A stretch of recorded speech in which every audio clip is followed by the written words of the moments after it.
নমস্কার, দেখছেন কলকাতা টিভি। আপনাদের সঙ্গে আমি মধুবন্তী। শুরু করছি আরো বারোই মধুবন্তীর সঙ্গে রয়েছে আমরা অভিক।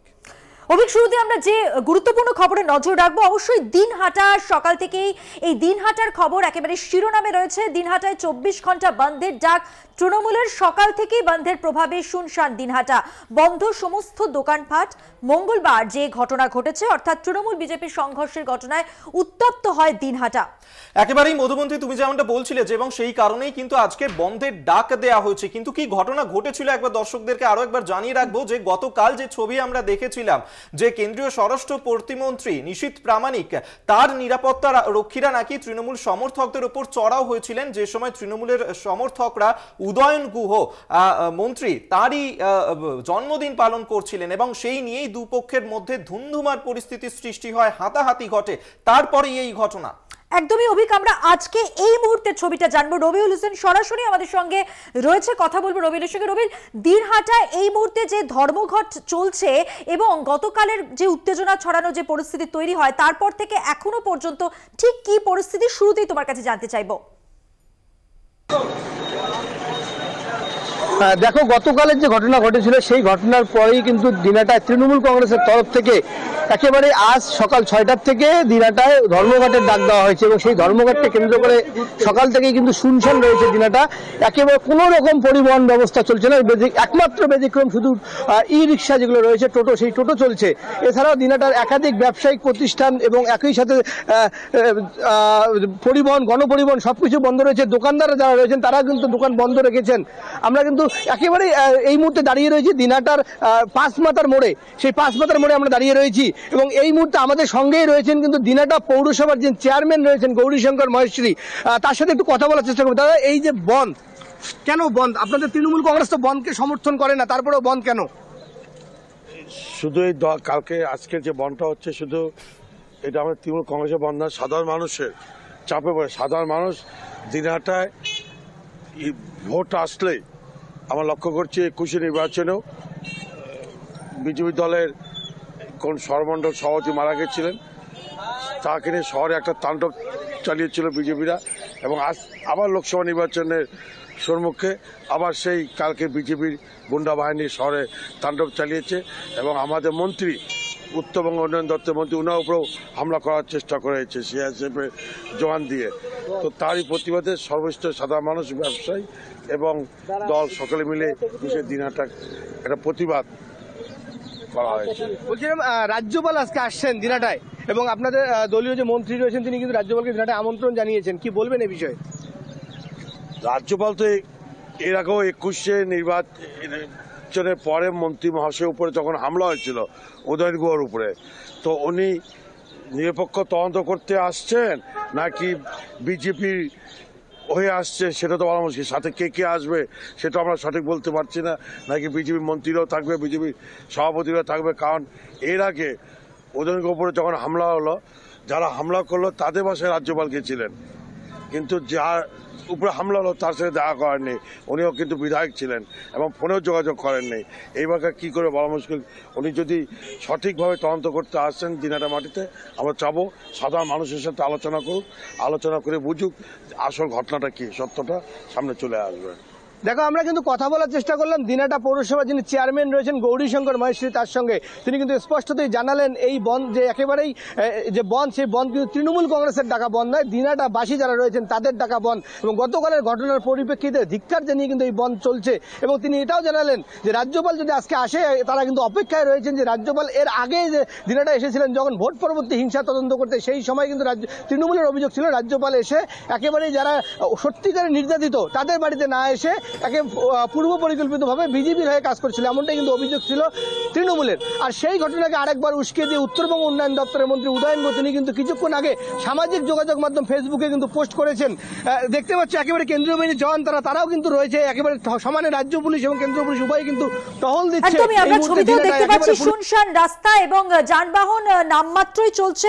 বৃষ্টির কারণে রাস্তায় মানুষ দেখা যাচ্ছে না আপাতত। ধন্যবাদ। অবশ্যই পরিস্থিতির দিকে তুমি নজর রাখো এবং যে পরিস্থিতি গতকাল তৈরি হয়েছিল তার প্রভাবে যে আজকের যে ছবি আমরা দেখতে পাচ্ছি, অবশ্যই বন্ধ তো যেমন রয়েছে তেমনি স্থানীয় বাসিন্দারা তারাও কিন্তু এই ঘটনার প্রতিবাদ করছেন এবং এইভাবেই বন্ধ কিভাবে পালিত হচ্ছে সেটা কিন্তু আপনাদের কাছে স্পষ্ট। দিনহাটায় বন্ধ, যেমন দোকানপাট, পাশাপাশি যান চলাচলও করছে না, টোটো রিকশার দেখা মিলছে না। যেমনটা বলছিলাম, আবহাওয়ার কারণেও রাস্তায় মানুষের দেখা মিলছে না।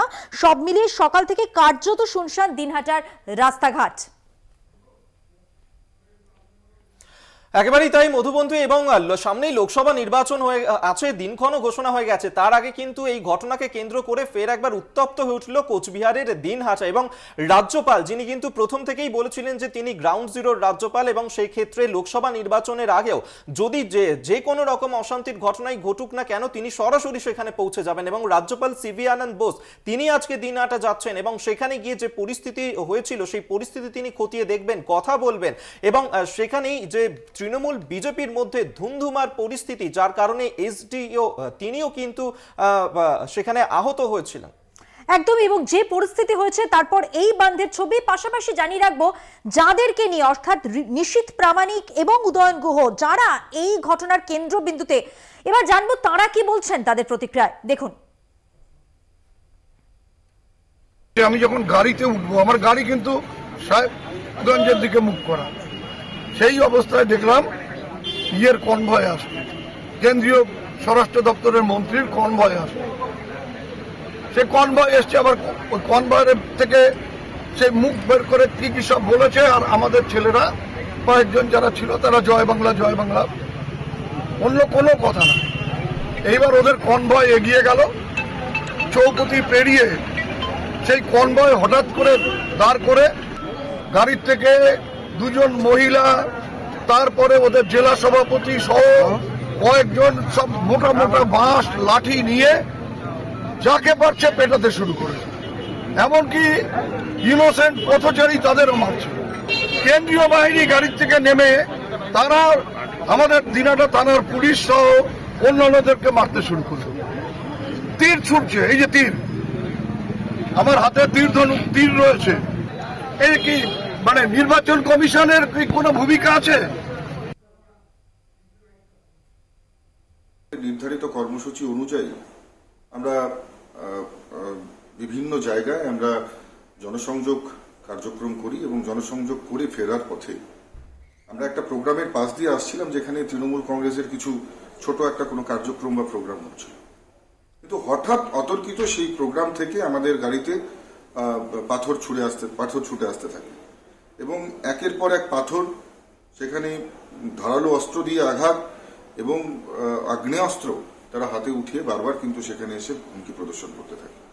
আমার কনভয়টা তখন অনেকটা এগিয়ে গেছে, ঠিক পেছনের দিকে এই আক্রমণ চলছিল, এবং আমার যে গাড়ি সেই গাড়িতেও আঘাত লেগেছে, সেই গাড়ির কাছেও আঘাত লেগেছে, যদিও বুলেট প্রুফ গাড়ি বলে কিছু হয়নি।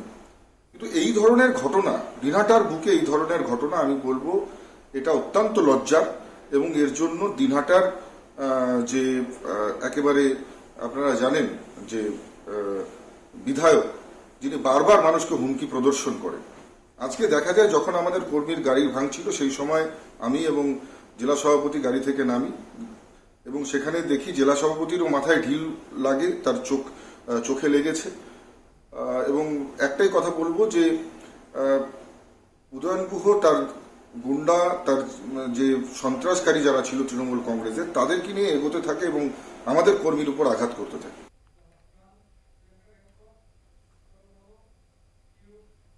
আজ দিনহাটায় যেতে পারেন রাজ্যপাল, যেমনটা জানা যাচ্ছে, এবং তিনি ইতিমধ্যেই রওনা হয়ে গেছেন। এই খবরও এসেছে রাজ্যপাল যাওয়ার আগেই উদয়ন গুহ তিনি একটি পোস্ট করেছেন। তিনি পোস্টে কি লিখেছেন অভিক?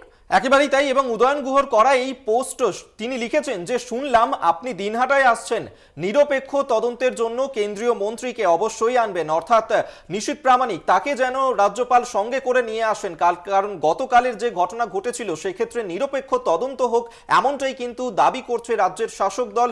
এবং উদয়ন গুহ তিনি এই পোস্ট করেছেন, সেই পোস্টে কিন্তু এই বিষয়ে তিনি উল্লেখ করেছেন। সেই ছবি এই মুহূর্তে তুলে ধরছি আপনাদের সামনে, যেখানে তিনি লিখেছেন যে রাজ্যপাল তিনি আসছেন, তাকে স্বাগত জানানো হয়েছে, কিন্তু সেখানে যেন নিরপেক্ষ তদন্ত করা হয়, যার কারণে কেন্দ্রীয় মন্ত্রী তাকে যেন সেখানে নিয়ে আসা হয়। এবং উদয়ন গুহ, তার পাশাপাশি নিশীথ প্রামাণিক, তাদের নিরাপত্তা রক্ষী কর্মী সমর্থক, তাদের মধ্যে ধুমধুমার পরিস্থিতির সৃষ্টি হয়, হাতাহাতি হয়। সেই ঘটনাতেই আজ দিনহাটায় রাজ্যপাল।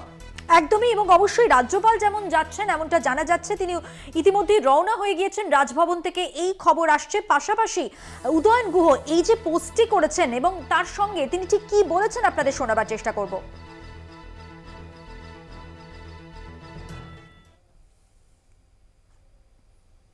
নিজেরা গোলমাল করলো, নিজেরা মারপিট করলো, আমাদের বেশ কয়েকজন অতর্কিত হামলায় আহত হলো।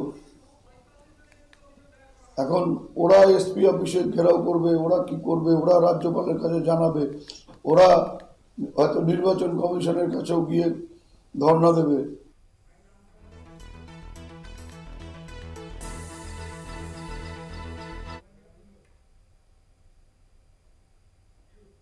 অভিক, আরো একটা খবর সামনে আসছে। এই দিনহাটার ঘটনায় কিন্তু থানায় অভিযোগ দায়ের করা হয়েছে তৃণমূলের পক্ষ থেকে, এবং মোট ৪৫ জনের বিরুদ্ধে অভিযোগ, নিশীথ প্রামাণিকের নামে অভিযোগ করা হয়েছে তৃণমূলের পক্ষ থেকে। সব মিলিয়ে কিন্তু তৃণমূল চেষ্টা করছে নিরপেক্ষ তদন্তের দাবি যেমন করছে, তেমনি যাদের যাদের বিরুদ্ধে তারা মনে করছে অভিযোগ রয়েছে গতকালের ঘটনার প্রেক্ষিতে, তারা কিন্তু তাদের নামে অভিযোগও দায়ের করেছে ইতিমধ্যেই থানায়। একেবারেই তাই মধুবন্তী, এবং এই যে দিনহাটার উত্তপ্ত পরিস্থিতি তার আজ কিন্তু ক্রমশই আরো বাড়ছে, কারণ এই মুহূর্তে তৃণমূল তারা থানায় দ্বারস্থ হয়েছে, তারা অভিযোগ জানিয়েছে কেন্দ্রীয় প্রতিমন্ত্রী নিশীথ প্রামাণিক, তার বিরুদ্ধে অভিযোগ জানানো হয়েছে, এবং পাশাপাশি বিজেপির ২৫ জনের বিরুদ্ধে তারা অভিযোগ জানিয়েছেন যেভাবে কেন্দ্রীয় প্রতিমন্ত্রী তার নিরাপত্তা রক্ষীরা তৃণমূল কর্মী সমর্থকদের ওপর চড়াও হয়েছিল, এমনকি মারধর করা হয়েছে, সেই অভিযোগও করা হয়েছিল তৃণমূলের কর্মী সমর্থকরা, যার কারণে আহত হয়েছেন। এবং সেই ঘটনাতেই এবার থানার দ্বারস্থ হয়েছেন তারা, থানায় অভিযোগ করলেন তৃণমূল। মোট ৪৫ জনের বিরুদ্ধে এখনো পর্যন্ত তারা অভিযোগ জানিয়েছেন। এবং নিরপেক্ষ তদন্তের দাবি যেমন করা হয়েছে, রাজ্যপাল যেমন যাচ্ছেন দিনহাটায়, পাশাপাশি দিনহাটার ঘটনায় থানায় নালিশ জানিয়েছে তৃণমূল। গতকালের ঘটনা আরো একবার যদি বলি, সেখানে কার্যত রণক্ষেত্রের চেহারা নেয় দিনহাটা শহর, এবং যাকে কেন্দ্র করে এই ঘটনা, সেই দুজন উদয়ন গুহ এবং নিশীথ প্রামাণিক, এরা যেমন প্রতিক্রিয়ায় তাদের বক্তব্য জানাচ্ছেন, নিরপেক্ষ তদন্তের দাবি তারা যেমন করছেন। তৃণমূলের পক্ষ থেকে বলা হচ্ছে যে মোট ৪৫ জন যাদের বিরুদ্ধে অভিযোগ রয়েছে, ইতিমধ্যেই তারা তাদের বিরুদ্ধে এবং নিশীথ প্রামাণিকের বিরুদ্ধে থানায় অভিযোগ দায়ের করেছে। সব মিলিয়ে কি পরিস্থিতি জানবো, আমাদের সঙ্গে টেলিফোন লাইনে রয়েছেন, আমাদের সঙ্গে অনুপম রয়েছে এই মুহূর্তে টেলিফোনে। অনুপমের কাছে আপডেট নেব। অনুপম, এই যে ৪৫ জনের বিরুদ্ধে থানায় অভিযোগ জানানো হয়েছে, এমনকি নিশীথ প্রামাণিক তার বিরুদ্ধেও থানায় অভিযোগ জানিয়েছে তৃণমূল, কি অভিযোগ তৃণমূলের? দেখো, গতকালকের যে ঘটনা, সেই ঘটনার পরিপ্রেক্ষিতে কিন্তু তৃণমূল কংগ্রেসের পক্ষ থেকে মোট ৪৫ জনের বিরুদ্ধে অভিযোগ দায়ের করা হয়েছে। সেখানে কিন্তু প্রতিমন্ত্রী তথা কোচবিহারের প্রার্থী, বিজেপি প্রার্থী নিশীথ প্রামাণিকের নাম রয়েছে, যেটা তৃণমূলের তরফ থেকে অভিযোগ করা হয়েছে যে ইলেকশন ঘোষণা হয়ে গেছে, প্রথম ফেজে আগামী ১৯শে এপ্রিল নির্বাচন হতে চলেছে, সেখানটায় বিজেপি প্রার্থী নিশীথ প্রামাণিক কি করে এখনো পর্যন্ত হুটার লাগিয়ে লালবাতি গাড়ি নিয়ে তার নিরাপত্তা রক্ষীদের নিয়ে চলাফেরা করছে, সেটা যেরকম একটা অভিযোগ রয়েছে।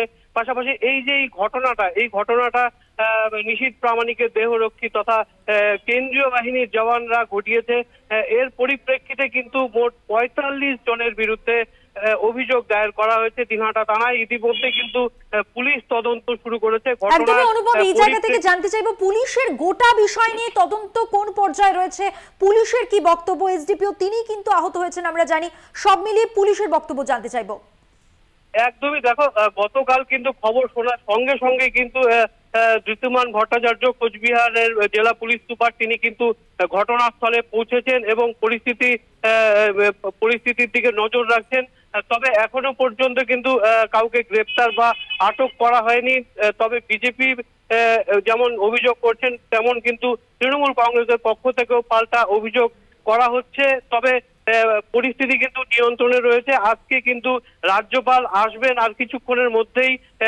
এদিকে কিন্তু বিজেপির তরফ থেকেও জেলা পুলিশ সুপারের দপ্তর ঘেরাওয়ের কর্মসূচি গ্রহণ করা হয়েছে, আর কিছুক্ষণের মধ্যেই সেই কর্মসূচি নেওয়া হবে। তবে এই মুহূর্তে কিন্তু থমথমে পরিবেশ রয়েছে দিনহাটা শহর জুড়ে, সেখানে কিন্তু পালিত হচ্ছে তৃণমূল কংগ্রেসের ডাকে। তবে একটি কথা বলাই যেতে পারে যে নির্বাচনের আগে এই দিনহাটা কিন্তু ফের আরো একবার উত্তপ্ত।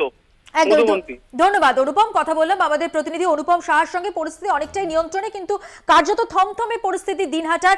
রাজ্যপাল আসছেন, তার প্রস্তুতিও একটু দেখলাম আমরা, যেমনটা জানতে পারছি যে রাজ্যপাল আসছেন এবং তিনিও গোটা পরিস্থিতিটা সরেজমিনে খতিয়ে দেখবেন। একেবারেই মধুবন্তী। আর এই মুহূর্তের আপডেট আবারও দিয়ে রাখবো যে দিনহাটার ঘটনাতে এবার রিপোর্ট তলব, নির্বাচন কমিশন রিপোর্ট তলব করেছে। মঙ্গলবার রাতের বেলায় তৃণমূল আর বিজেপির মধ্যে যে সংঘর্ষ হয়েছিল তাতেই রিপোর্ট তলব করলো নির্বাচন কমিশন। কি কারণে সংঘর্ষ, জেলা শাসকের রিপোর্ট তলব করা হয়েছে। আর আপনাদের জানিয়ে রাখি, কিছুক্ষণ আগেও যেটা বলছিলাম যে এই ঘটনায় কিন্তু আহত হন এসডিপিও। সব মিলিয়ে কিন্তু পুলিশ যেমন এই মুহূর্তে পরিস্থিতি নিয়ন্ত্রণ করতে পেরেছে, রাজ্যপাল যেমন যাচ্ছে তেমনই কিন্তু নির্বাচন কমিশন, লোকসভা নির্বাচন আগে অবশ্যই কমিশনের পক্ষ থেকেও কিন্তু তৎপরতা রয়েছে, রিপোর্ট তলব করা হয়েছে। জানবো, আমাদের সঙ্গে রয়েছেন আমাদের প্রতিনিধি টেলিফোন লাইনে সত্য সুন্দর ভট্টাচার্য। সত্য, দিনহাটার ঘটনায় রিপোর্ট তলব নির্বাচন কমিশনের পক্ষ থেকে, কি জানতে পারছো? দেখো, গতকাল রাতে তৃণমূল এবং বিজেপি কর্মী সমর্থকদের মধ্যে যে সংঘর্ষের ঘটনা ঘটেছে দিনহাটাতে, এবং তাতে দেখা গিয়েছে যে দিনহাটার মহকুমা পুলিশ আধিকারিক বিমান মিত্র তিনি আহত হয়েছেন, তার পাশাপাশি তৃণমূল কর্মী সমর্থকদের অনেকে আহত হয়েছে। গোটা ঘটনার জেলা শাসকের কাছ থেকে রিপোর্ট তলব করেছে নির্বাচন কমিশন। ইতিমধ্যেই যেটা জানা যাচ্ছে যে দিনহাটাতে রাজ্যপাল যাচ্ছেন এবং তার আগে সেই এলাকায় যাতে শান্তি শৃঙ্খলা পরিস্থিতি যাতে নতুন করে কোনো অবনতি না ঘটে। তুমি জানো যে আজ থেকেই প্রথম দফার যে নির্বাচন, তাতে কুচবিহারেও কিন্তু আজ থেকে মনোনয়নপত্র জমা দেওয়ার কাজ শুরু হয়েছে। সেহেতু সার্বিকভাবে গোটা এলাকায় বিশাল পুলিশ বাহিনী রয়েছে। ইতিমধ্যেই কিন্তু কেন্দ্রীয় বাহিনীর জওয়ানরাও সেই এলাকাতে রয়েছে, যাতে পরিস্থিতি নতুন করে উত্তপ্ত না হয়ে উঠতে পারে। সেই কারণে প্রয়োজনীয় ব্যবস্থা জেলা শাসক যাতে নিয়েছেন কিনা সেই বিষয়ে বিস্তারিত রিপোর্ট তলব করেছে নির্বাচন কমিশন। এবং ইতিমধ্যেই কমিশন যে এই ধরনের ঘটনা, অনভিপ্রেত ঘটনা যাতে না ঘটে সেদিকেও কিন্তু জেলা প্রশাসনকে করা নজর রাখতে বলা হয়েছে। ধন্যবাদ সত্য সুন্দর। কথা বললাম আমাদের প্রতিনিধি সত্য সুন্দর ভট্টাচার্যের সঙ্গে।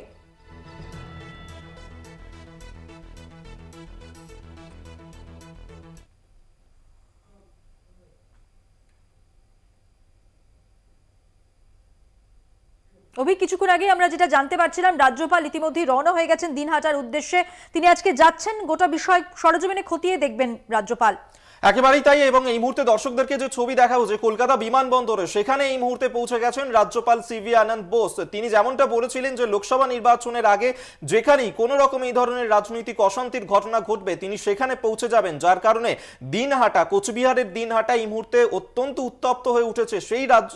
সেখানেই এবার রাজ্যপাল সিভি আনন্দ বোস তিনি যেতে চলেছেন। সেই ছবি এই মুহূর্তে এক্সক্লুসিভ দেখাচ্ছি আপনাদেরকে কলকাতা টিভিতে। কলকাতা বিমানবন্দরে এই মুহূর্তে রাজ্যপাল সিভি আনন্দ বোস তিনি সেখান থেকে সরাসরি পৌঁছে যাবেন কোচবিহারের দিনহাটাতে। সেখানে যে ঘটনা ঘটেছে সেখানেই তিনি যাবেন, সামগ্রিক পরিস্থিতি খতিয়ে দেখবেন, কথা বলবেন তিনি সব পক্ষের সঙ্গেই। এই মুহূর্তে সেই এক্সক্লুসিভ ছবি দেখাচ্ছি। রাজ্যপাল সিভি আনন্দ বোস দিনহাটার ঘটনায় যেতে চলেছেন, কলকাতা বিমানবন্দরে এই মুহূর্তে পৌঁছেছেন তিনি। রাতেই কড়া বিবৃতি দিয়েছিলেন দিনহাটায় কেন্দ্রীয় মন্ত্রী নিশীথ প্রামাণিক এবং উত্তরবঙ্গ উন্নয়ন মন্ত্রী উদয়ন গুহর গন্ডগোলের ঘটনায় বুধবারই অর্থাৎ আজই রওনা হলেন রাজ্যপাল সিভি আনন্দ বোস। বিমানবন্দরের ছবি আপনাদের দেখাচ্ছি। নিশীথ সহ বিজেপির ৪৫ জনের বিরুদ্ধে থানায় ইতিমধ্যে এফআইআর দায়ের করা হয়েছে তৃণমূলের পক্ষ থেকে। সব মিলিয়ে যা পরিস্থিতি আপনাদের দেখিয়ে দিলাম। দিনহাটায় যাচ্ছেন রাজ্যপাল, বিমানবন্দরের ছবি আপনারা দেখছেন যেমন। পাশাপাশি দিনহাটায় বন্ধ চলছে, শুনশান পরিস্থিতি অনেকটাই থমথমে বলা যেতে পারে। এবং পাশাপাশি তৎপরতা রয়েছে দুই দলের মধ্যে, পুলিশের তৎপরতা চোখের সামনে। আরো বারো নিয়ে ফিরে এলাম বিরতির পর। আর মধুবন্তী, এই মুহূর্তে অত্যন্ত গুরুত্বপূর্ণ একটি খবরের দিকে আমরা নজর রাখবো। আয়কর হানা, ফের শহরে আয়কর হানার কার বাড়িতে? না মন্ত্রী অরূপ বিশ্বাসের ভাই স্বরূপ বিশ্বাস, তার বাড়িতে এবার আয়কর দপ্তরের আধিকারিকরা পৌঁছে গেছেন। আজ সকাল থেকে এই হানা চলছে এবং মন্ত্রী অরূপ বিশ্বাসের ভাই স্বরূপ বিশ্বাস নিউ আলিপুরে তাদের যে বাড়ি রয়েছে, তার যে অফিস রয়েছে, সেখানে গিয়েছেন আয়কর দপ্তরের আধিকারিকরা। এই হানা কিন্তু এখনো পর্যন্ত চলছে। একদমই ভোর ৫:৩০ থেকে এই যে তল্লাশি অভিযান, মোটামুটি ভাবে বলা যেতে পারে ভোর থেকেই এই তল্লাশি অভিযান শুরু হয়েছে মন্ত্রী অরূপ বিশ্বাসের ভাই স্বরূপ বিশ্বাসের বাড়িতে। এবং এই বাড়িতেই, যে বাড়ির ছবি আপনারা দেখতে পাচ্ছেন, এখানেই স্বরূপ বিশ্বাস এবং জুই বিশ্বাস থাকেন তারা। এবং এই বাড়িতেই সকাল থেকে আয়কর দপ্তরের হানা, আয়করের কারচুপির অভিযোগে তল্লাশি। একেবারেই তাই। এবং তাদের বিরুদ্ধে আয়কর ফাঁকি দেওয়ার অভিযোগ উঠেছে, যার কারণেই কিন্তু আয়কর দপ্তরের আধিকারিকরা রয়েছেন, কেন্দ্রীয় বাহিনীর জওয়ানদেরকে নিয়ে পৌঁছে গেছেন স্বরূপ বিশ্বাসের বাড়িতে। একদমই সন্দেশখালীর ঘটনার পর আমরা সব ক্ষেত্রে যেটা দেখতে পাচ্ছি যে নিরাপত্তা ব্যবস্থা বলা যেতে পারে যে একেবারে এরিয়া ডমিনেশনের দিক থেকে কিন্তু কোনো রকম ফাঁক রাখা হচ্ছে না। সব মিলিয়ে যে ছবি এই মুহূর্তে আপনারা দেখতে পাচ্ছেন স্বরূপ বিশ্বাসের বাড়ি, যেখানে এই মুহূর্তে আয়কর তল্লাশি চলছে। মন্ত্রী অরূপ বিশ্বাসের ভাই স্বরূপ বিশ্বাস, আয়কর তল্লাশির ছবি, বাড়ি ঘিরে চলছে তল্লাশি। রাজ্যের মন্ত্রী অরূপ বিশ্বাস, তার ভাই স্বরূপ বিশ্বাস, তার বাড়ির ছবি। নিউ আলিপুরের বাড়িতে তল্লাশি চালাচ্ছেন আয়কর দফতরের আধিকারিকরা। ভোর থেকে বাড়ির বাইরে মোতায়েন করা হয়েছে কেন্দ্রীয় বাহিনী। রাজ্যের মন্ত্রী অরূপ বিশ্বাস তার বাড়িতে, তার ভাই স্বরূপ বিশ্বাসের বাড়িতে আয়কর হানা চলছে, সেই ছবি আপনাদের সামনে আমরা তুলে ধরছি। একেবারেই তাই, সেই ছবি এই মুহূর্তে তুলে ধরছি আপনাদেরকে সরাসরি স্বরূপ বিশ্বাসের বাড়িতে। সেখানে আয়কর হানা চলছে। রাজ্যের বিদ্যুৎ মন্ত্রী অরূপ বিশ্বাস, যিনি তৃণমূল বিধায়ক, তার ভাই স্বরূপ বিশ্বাস, তার যে ফ্ল্যাট রয়েছে, যে অফিস রয়েছে নিউ আলিপুরে, সেখানেই আয়কর দফতরের আধিকারিকরা আজ 7 সকালেই পৌঁছে যান। এই মুহূর্তের আপডেট জানবো। আমাদের সঙ্গে এই মুহূর্তে সরাসরি সেখান থেকে রয়েছেন প্রতিনিধি শুভঙ্কর মণ্ডল। শুভঙ্কর, কি কারণে মন্ত্রী অরূপ বিশ্বাসের ভাই স্বরূপ বিশ্বাস তার বাড়িতে এই আয়কর হানা?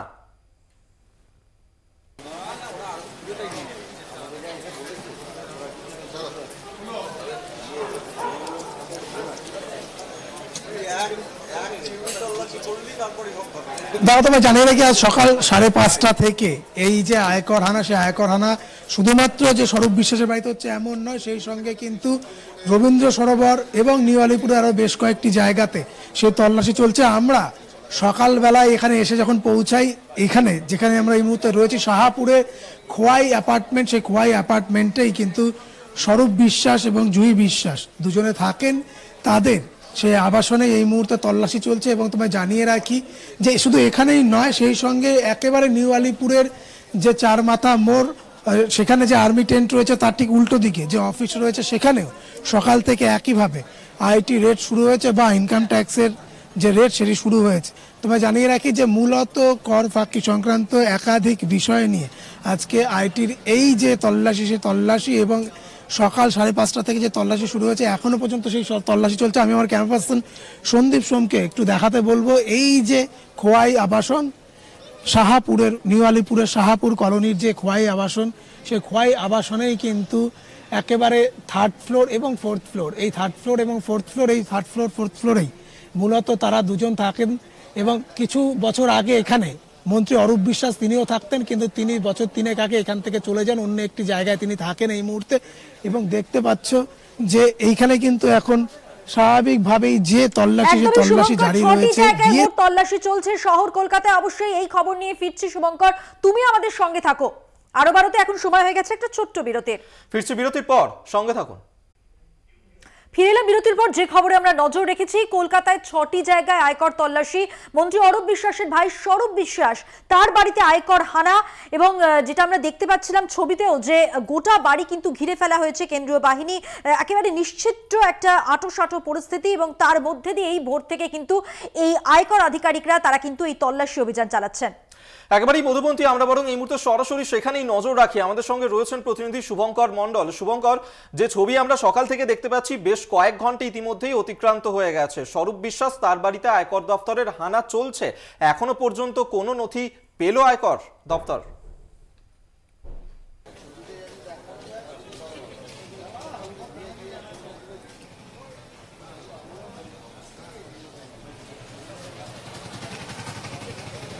দেখো, তারা ভেতরে এই মুহূর্তে রয়েছেন এবং যে আধিকারিকরা ভেতরে ঢুকেছেন তারা এখনো পর্যন্ত তল্লাশি চালিয়ে যাচ্ছেন।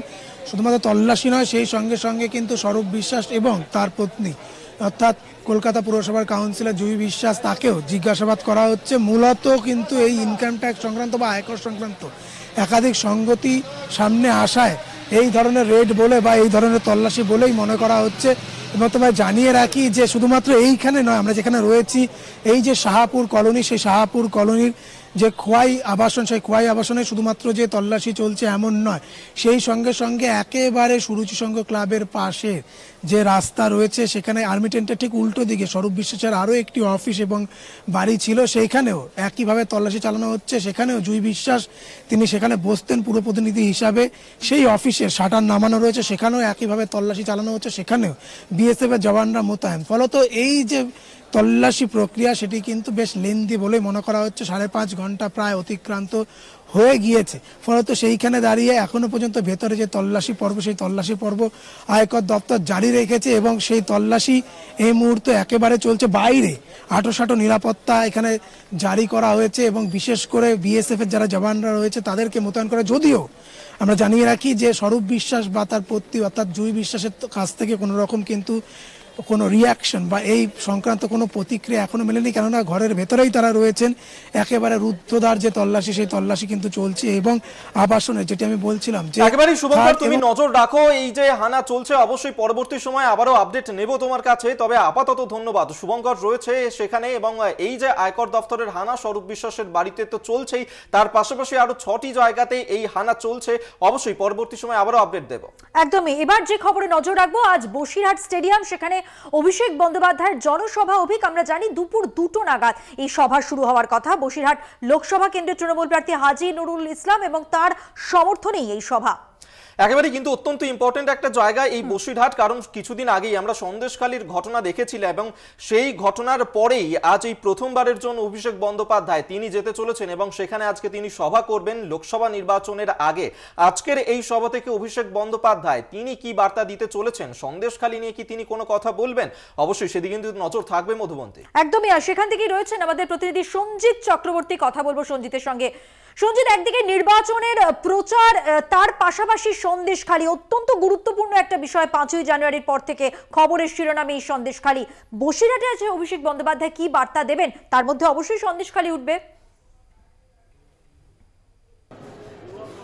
দেখো, বসিরহাট স্টেডিয়ামে অত্যন্ত তাৎপর্যপূর্ণ বিষয় অভিষেক বন্দ্যোপাধ্যায়ের যে জনসভা, বিশেষ করে জনগর্জন সভা, যে এটা সন্দেশখালী নিয়ে যে আগামী দিনে কি বার্তা দেয়। তুমি জানো ইতিমধ্যে সন্দেশখালীর ঘটনা, অর্থাৎ 5ই জানুয়ারির পর থেকে একের পর এক যেভাবে সন্দেশখালী উত্তপ্ত হয়েছে, তারপরে রাজ্য রাজনীতি তোলপাড় করা ইস্যু, সেই ইস্যু অর্থাৎ বসিরহাট লোকসভার প্রার্থী যে হাজী নুরুল ইসলাম, তার সমর্থনে আজকে এই সভা। এই সভা কিন্তু সকাল থেকে যেটা দেখা গেছে, আকাশের মুখ ভার, বেশ কিছু জায়গায় সভাস্থলে কিন্তু বেশ কিছু জায়গায় কাদা জল রয়েছে, সেটা দ্রুত সারিয়ে আনতে স্বাভাবিক করার চেষ্টা করছে। ইতিমধ্যে কিন্তু সকাল থেকে মানুষ কিন্তু আসতে শুরু করেছে, একদিকে সীমান্ত, অন্যদিকে সুন্দরবন। আমি কিছুক্ষণ আগে কথা বলছিলাম সন্দেশখালীর যে বিধায়ক সুকুমার মাহাতো, তিনি ইতিমধ্যে রামাখালী থেকে বিভিন্ন বাস দিয়ে কিন্তু বসিরহাটের উদ্দেশ্যে রওনা দিয়েছে, অর্থাৎ অভিষেকের সভাস্থল উদ্দেশ্যে। তার পাশাপাশি আজকে যে সভা, এই সভায় কি বার্তা দেয়, অর্থাৎ সন্দেশখালীকে সামনে রেখে নতুন করে আর বসিরহাট লোকসভায় নতুন বার্তা দেয় কিনা, সেটাই কিন্তু সেই নেতাকর্মী সমর্থকদের উদ্দেশ্যে কিন্তু সেই তার প্রহর গুনছে। আর মাত্র কয়েক ঘন্টা বাদেই কিন্তু অভিষেক বন্দ্যোপাধ্যায় প্রথমে আসবে বসিরহাট হাই স্কুলে, তিনি সেখানে হেলিপ্যাডে নেবে, সরাসরি বসিরহাট স্টেডিয়ামে চলে আসবেন এবং স্টেডিয়ামে সেখানে সভা করবেন। সেই আমি একবার সবার টল ছবিটা দেখাবো, যে বিশেষ করে দেখো যেই জায়গা যেখান থেকে তিনি অর্থাৎ কর্মীদের সমর্থকদের উদ্দেশ্যে কী বার্তা দেন সেই অপেক্ষা। পাশাপাশি তুমি দেখতে পাচ্ছ যে নিরাপত্তা বলয়, একদিকে নিরাপত্তা বলয় কিন্তু বেষ্টনী ঘিরে রাখা হয়েছে, ত্রিস্তর বলয় করা হয়েছে, কোনো রকমভাবে যাতে বিশৃঙ্খলা নয়। ইতিমধ্যে তুমি দেখতে পাচ্ছ একদিকে পুলিশ, অন্যদিকে সাধারণ কর্মীরাও কিন্তু আস্তে আস্তে মাঠে উদ্দেশ্যে রওনা দিয়েছে আসার জন্য।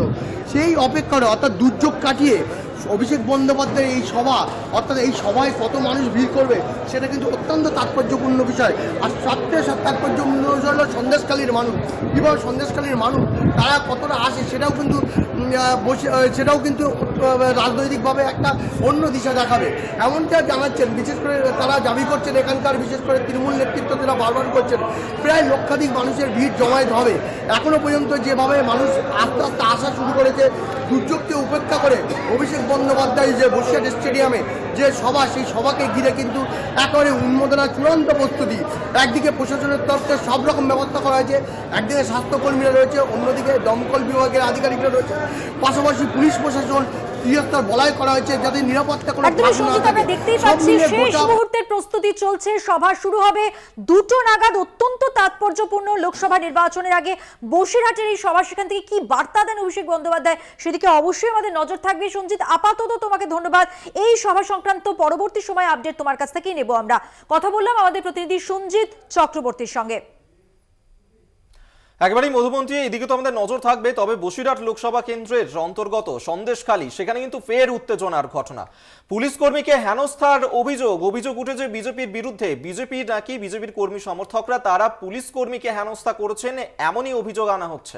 সন্দেশখালী বারবার খবরের শিরোনামে এসেছে, আমরা দেখেছি। এবং এই মুহূর্তে যা আপডেট, যেটা জানা যাচ্ছে যে সন্দেশখালীতে আবার উত্তেজনা, পুলিশ কর্মীকে হেনস্থার অভিযোগ এবার বিজেপির বিরুদ্ধে।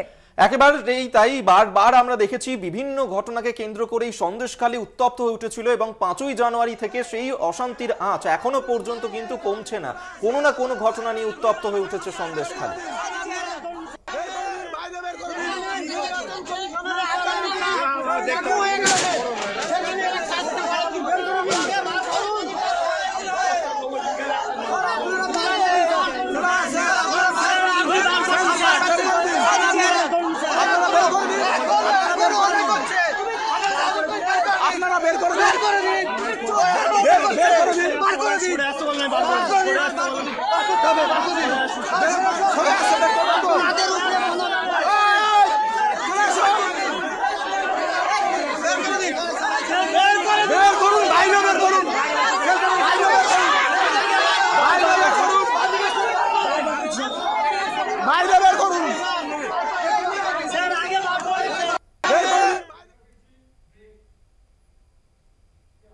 আরো ভারতে সময় হয়ে গেছে আরো একটা বিরতি নেওয়ার। ফিরছি বিরতির পর, সঙ্গে ফিরে এলাম বিরতির পর। যে খবরে নজর রাখবো, মহুয়া মৈত্রের বিরুদ্ধে এবার সিবিআই তদন্তের নির্দেশ দিয়েছে লোকপাল আদালত। সংসদে ঘুষের বিনিময় প্রশ্নের অভিযোগে তদন্ত 6 মাসের মধ্যে রিপোর্ট জমা দেওয়ার নির্দেশও দেওয়া হয়েছে। একেবারেই তাই, এবং তদন্তের অগ্রগতি নিয়ে এই রিপোর্ট জমা দিতে হবে এমনটাই কিন্তু বলা হয়েছে। কৃষ্ণনগরের তৃণমূল প্রার্থী মহুয়া মৈত্র, যাকে এর আগেই আমরা দেখেছিলাম লোকসভার এথিক্স কমিটি তারা কিন্তু সাংসদ পদ থেকে বহিষ্কৃত করেছিল 8ই ডিসেম্বর, এবং ফের একবার কি বিপদে পড়লেন এবারের তৃণমূলের এই লোকসভার প্রার্থী মহুয়া মৈত্রের বিরুদ্ধে সিবিআই তদন্তের নির্দেশ দেওয়া হয়েছে। নির্দেশ দিয়েছে লোকপাল আদালত। আগামী 6 মাসের মধ্যে রিপোর্ট জমা দেওয়ার নির্দেশ দেওয়া হয়েছে। লোকসভা নির্বাচনের প্রাক্কালে লোকপালের সিবিআই তদন্তের নির্দেশ অত্যন্ত তাৎপর্যপূর্ণ। সাংসদ পদ খারিজের সিদ্ধান্তকে চ্যালেঞ্জ করে সুপ্রিম কোর্টে গিয়েছিলেন মহুয়া মৈত্র, আর সেই মামলায় সর্বোচ্চ আদালতের এখতিয়ার নিয়ে প্রশ্ন তুলে দেয় লোকসভার সচিবালয়। গত 8ই ডিসেম্বর মহুয়া মৈত্রকে বহিষ্কার করা হয়। তৃণমূল কংগ্রেসের বহিষ্কৃত সাংসদ মহুয়া মৈত্রর বিরুদ্ধে সিবিআই তদন্তের নির্দেশ দিল লোকপাল আদালত। অর্থের বিনিময়ে সংসদে প্রশ্ন করা মামলায় তৃণমূল কংগ্রেসের কৃষ্ণনগর লোকসভা কেন্দ্রের প্রার্থীর বিরুদ্ধে সিবিআইকে তদন্ত করার নির্দেশ দিল লোকপাল আদালত। একেবারেই তাই, আমরা এই নিয়ে আরো বিস্তারিত জানবো। এই মুহূর্তে আমাদের সঙ্গে টেলিফোনে রয়েছেন বিশেষ প্রতিনিধি দেবজ্যোতি ঘোষ। দেবজ্যোতি, মহুয়া মৈত্র যাকে এর আগেই সাংসদ পদ থেকে বহিষ্কার করা হয়েছিল, লোকসভার এথিক্স কমিটি বহিষ্কার করেছিল, এরপর লোকপাল আদালত তারা নির্দেশ দিল যে সিবিআই তদন্ত করতে হবে, 6 মাসের মধ্যে রিপোর্ট চাইলো। আরো কি বিপাকে পড়লেন মহুয়া?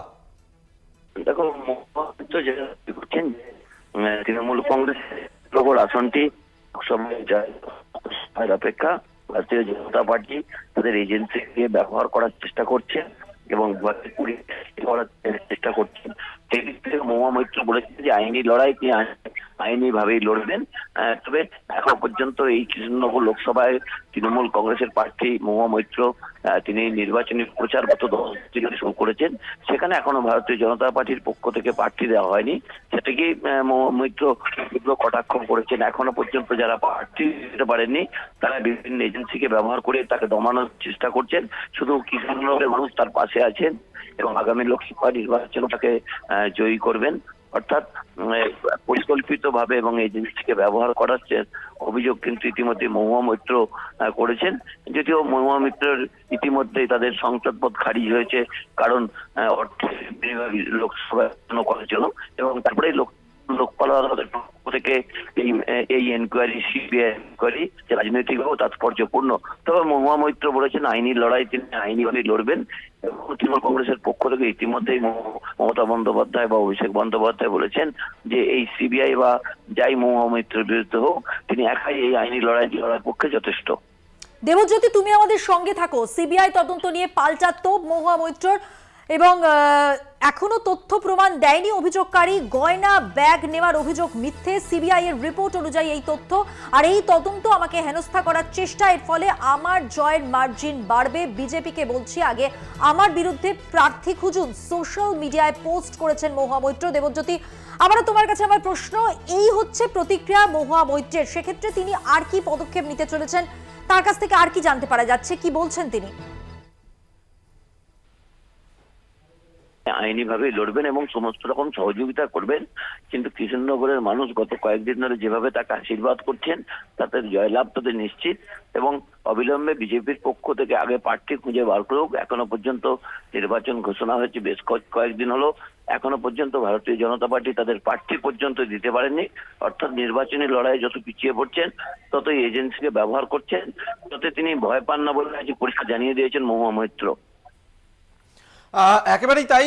দেবজ্যোতি, আরো একটা বিষয় তোমার কাছে জানতে চাইবো যে এই যে লোকপাল আদালত তারা উল্লেখ করেছে যে অত্যন্ত গুরুতর অভিযোগ মহুয়া মৈত্রের বিরুদ্ধে যে অভিযোগ আনা হয়েছিল, সেক্ষেত্রে লোকপাল আদালতের এই নির্দেশ লোকসভা নির্বাচনের আগে কতটা তাৎপর্যপূর্ণ? দেখো, যদিও লোকপাল আদালতের পক্ষ থেকে নির্দেশ আসার পর মহুয়া মৈত্র বলেছেন যে এদের কোনো এখতিয়ারই নেই যেভাবে তদন্ত করা হচ্ছে, কারণ তার বিরুদ্ধে গয়না বা ব্যাগ নেবার যে অভিযোগ উঠেছে সে একেবারে সর্বভাবে মিথ্যা। কোনো প্রমাণ তারা হাজির করতে পারেনি, তারা এথিক্স কমিটির কাছেও হাজির করতে পারেননি, শুধুমাত্র রাজনৈতিক প্রতিহিংসার কারণেই সব করছেন বলে মহুয়া মৈত্র বলেছেন। তবে আজকে তিনি আরো সুর চরমে তুলে বলেছেন যে যত খুশি আমার বিরুদ্ধে এজেন্সিকে ব্যবহার করুক, যেহেতু কৃষ্ণনগরের মানুষ আমার পাশে আছে, আমার নির্বাচনের জয়ের যে সংখ্যা সেই সংখ্যা আরো বাড়বে। অর্থাৎ তিনি যে মার্জিনে জিতেছিলেন গত লোকসভা নির্বাচনে তার চেয়ে মার্জিন বেশি বাড়বে বলেও তিনি আজকে ব্যক্ত করেছেন। ধন্যবাদ দেবজ্যোতি। কথা বললাম আমরা আমাদের বিশেষ প্রতিনিধি দেবজ্যোতি ঘোষের সঙ্গে। লোকসভা নির্বাচনের ঠিক আগে লোকপালের সিবিআই তদন্তের নির্দেশ অত্যন্ত তাৎপর্যপূর্ণ। যে খবর আপনাদের সামনে তুলে ধরলাম, সাংসদ পদ খারিজের সিদ্ধান্তকে চ্যালেঞ্জ করে সুপ্রিম কোর্টে গিয়েছিলেন মহুয়া মৈত্র, আর সেই মামলায় সর্বোচ্চ আদালতের এখতিয়ার নিয়ে প্রশ্ন তুলে দেয় লোকসভার সচিবালয়। গত 8ই ডিসেম্বর মহুয়া মৈত্রকে বহিষ্কার করা হয়, আর তৃণমূল কংগ্রেসের বহিষ্কৃত সাংসদ মহুয়া মৈত্রর বিরুদ্ধে সিবিআই তদন্তের নির্দেশ দিল এবার লোকপাল আদালত।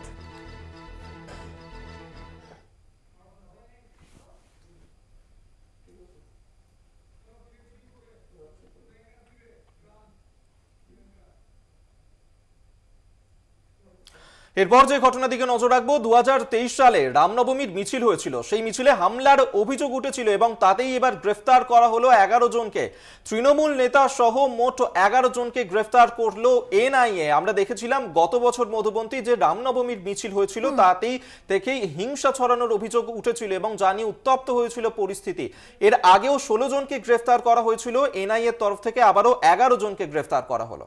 হাওড়ার 36 নম্বর ওয়ার্ডের তৃণমূল সভাপতি ধৃত তৃণমূল নেতা শামীম আহমেদ এবং এরকম 11 জনকে গ্রেফতার করা হয়েছে। সব মিলিয়ে পরিস্থিতি ঠিক কি জানবো অবশ্যই আমাদের সঙ্গে যে প্রতিনিধি আছে তার কাছ থেকে। তার আগে জানিয়ে রাখি যে এই ঘটনায় এখনো পর্যন্ত 11 জনকে গ্রেফতার করা হয়েছে। একেবারেই মধুবন্তী, এদিকে আমাদের নজর থাকবে, তবে এই মুহূর্তের বড় খবরের দিকে নজর রাখবো। অভিষেকের সুপ্রিম স্বস্তি, ইডির সমনে 10ই জুলাই পর্যন্ত রক্ষা কবচ পেলেন অভিষেক বন্দ্যোপাধ্যায়। অভিষেক বন্দ্যোপাধ্যায়ের বড় স্বস্তি, 10ই জুলাই পর্যন্ত সুপ্রিম কোর্টে রক্ষা কবচ পেলেন অভিষেক বন্দ্যোপাধ্যায়। এই মুহূর্তের ব্রেকিং খবর দিচ্ছি আপনাদের। এই মুহূর্তের সব থেকে বড় খবর, অভিষেক বন্দ্যোপাধ্যায় শীর্ষ আদালতে তিনি স্বস্তি পেলেন। ইডির সমনের 10ই জুলাই পর্যন্ত রক্ষা কবচ। অভিষেক বন্দ্যোপাধ্যায়ের ভোটের মধ্যে তাকে আর দিল্লিতে তলব করা যাবে না। একেবারেই তাই। এর আগে আমরা দেখেছি ইডি তাকে তলব করেছিল, কিন্তু সেই নিয়েই তিনি সুপ্রিম কোর্টেও গিয়েছিলেন। এবার ইডির সমনে 10ই জুলাই পর্যন্ত রক্ষা কবচ পেলেন অভিষেক বন্দ্যোপাধ্যায়।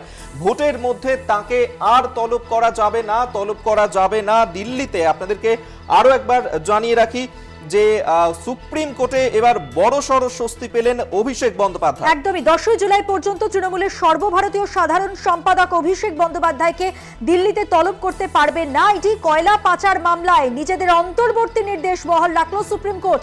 এই মুহূর্তে সব থেকে বড় খবর, কয়লা পাচার মামলায় নিজেদের অন্তর্বর্তী নির্দেশ বহাল রাখল সুপ্রিম কোর্ট। 10ই জুলাই পর্যন্ত তৃণমূলের সর্বভারতীয় সাধারণ সম্পাদক অভিষেক বন্দ্যোপাধ্যায়কে দিল্লিতে তলব করতে পারবে না ইডি। একেবারেই তাই। আমরা এই বিষয় নিয়ে বিস্তারিত জানবো। পল্লব চট্টোপাধ্যায় আমাদের সঙ্গে এই মুহূর্তে টেলিফোনে রয়েছেন প্রতিনিধি। পল্লব, এই যে রক্ষা কবচ পেলেন শীর্ষ আদালতের তরফ থেকে অভিষেক বন্দ্যোপাধ্যায়, তাকে রক্ষা কবচ দেয়া হলো, সুপ্রিম কোর্ট কি নির্দেশ দিয়েছে? নির্দেশটা এরকম, আসলে অভিষেকের আবেদনটাই ছিল এই যে ইডি আমাকে বারংবার দিল্লিতে সমন পাঠিয়ে ডাকছে, কিন্তু এই মুহূর্তে লোকসভা ভোট এসে যাওয়ায় আমাকে নির্বাচনী কাজে রাজ্যের এক প্রান্ত থেকে অন্য প্রান্তে দৌড়দৌড়িটা করতে হচ্ছে। এই মুহূর্তে সমনের ডাকে সাড়া দেওয়া সম্ভব নয়, তাই আমাকে যদি রক্ষা কবচ দেওয়া হয় তাহলে ভালো হয়। এই আবেদনটাকে সুপ্রিম কোর্ট সদর্থক দিক থেকে বিবেচনা করেছে এবং সেই সূত্রেই একেবারে 10 জুলাই মানে দীর্ঘ সময় দিয়েছে, মানে ভোট পেরিয়ে যাওয়ার পর। লক্ষণীয় বিষয় হচ্ছে এটাই যে 10 জুলাই, এটা মার্চ, মে, জুন, জুলাই 3 মাস মানে ভোট পর্ব সম্পূর্ণ মিটে যাবার পরেই কিন্তু এই মামলার শুনানির ডেট দিয়েছে সুপ্রিম কোর্ট। একেবারে এদিকে আমাদের নজর থাকবে। আপাতত ধন্যবাদ তোমায়। পল্লব চট্টোপাধ্যায় আমাদের সঙ্গে টেলিফোনে ছিলেন প্রতিনিধি।